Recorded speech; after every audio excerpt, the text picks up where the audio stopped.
Hand అందరికీ happy Sri Rama Navami. ఇది వచ్చేసి మా ఈసీలో మా క్యాంపులో ఉన్నటువంటి టెంపుల్లో సీతారాముల కళ్యాణం చాలా అంగరంగ వైభవంగా కన్నుల పండుగగా జరిగింది. అసలు ఇంత బాగా చేస్తారని ఎక్స్పెక్ట్ చేయలేదు. చాలా చాలా బాగా చేశారు. కానీ లాస్ట్కి ఏంటంటే నాకు ఒక భలే ట్విస్ట్ వచ్చింది. నేను అనుకోకుండా ఒక మిస్టేక్ చేశాను. అదేంటనేది వీడియో అనేది లాస్ట్ వరకు చూడండి, తెలిసిపోతుంది. ఇంత పెద్ద మిస్టేక్ చేస్తాను అనుకోలేదు కళ్యాణంలో. ఓకే ఫ్రెండ్స్, నా వీడియో అనేది కంటిన్యూ అయితే చూస్తూ ఉండండి.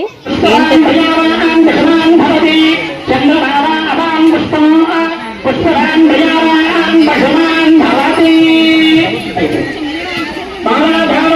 అమ్మవారి గురించి అయ్యవారికి, అయ్యవారి గురించి అమ్మవారికి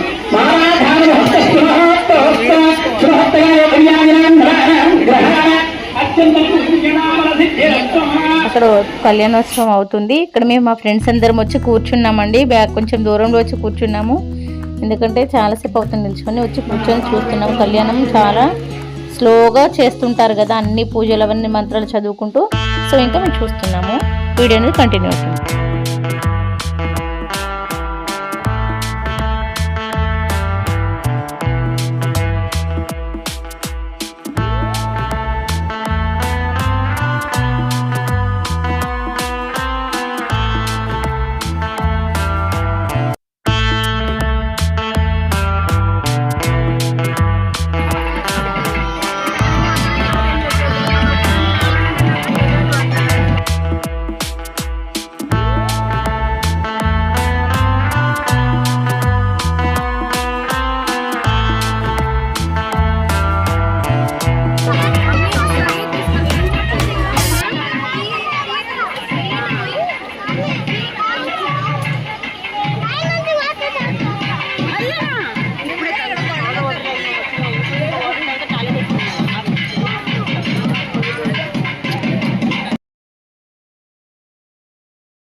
ప్రతి మూమెంట్ చాలా నీట్గా ఎంజాయ్ చేసి సెలబ్రేట్ చేశారు. చాలా హ్యాపీగా ఉంది.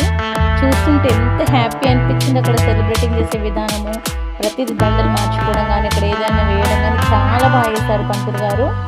చాలా చాలా హ్యాపీగా అనిపించింది. చూస్తుంటే అసలు రియల్ మ్యారేజెస్ కూడా మనం అలా చూడలేము, అంత బాగా చేశారండి.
స్వామివారి అక్షంతలు వేయించుకొని ఆశీర్వాదం తీసుకొని ఇంకా బయటకు వచ్చాము. ఇప్పుడు భోజనాలకు వెళ్తున్నాము. భోజనాల తర్వాత ఇంకా మిగతా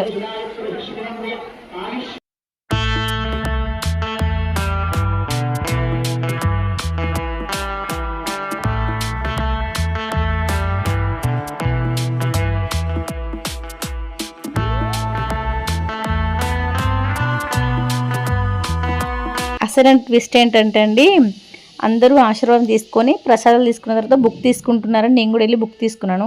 కానీ అది రామకోటి రాయారంటండి. అయ్యో రామకోటి రాయడం అంటే ఎలా అని చాలా బాధపడ్డాను. ఇస్తే మళ్ళీ తీసుకోలేదు. ఇక్కడ ఏంటంటే ఇంకా పానకము వడపప్పు ఇంకా అవి తీసుకొని అవి కూడా టేస్ట్ చేసాము. ఆ తర్వాత ఫ్రెండ్స్ అందరం మళ్ళీ ఒకసారి మీటప్ అయ్యి ఇంకా ఇంటికి వెళ్ళిపోయామండి. ఇదేనండి సీతారాముల కళ్యాణంలో మా హడావిడి అండ్ చాలా అంగరంగ వైభవంగా జరిగింది. చాలా ఎంజాయ్ చేసాం. Okay friends, thank you for watching video. నా వీడియో కనుక నచ్చినట్లయితే ప్లీజ్ ఒక లైక్ చేయండి, షేర్ చేయండి, నా ఛానల్ అలాగే సబ్స్క్రైబ్ చేసుకోండి. Thank you.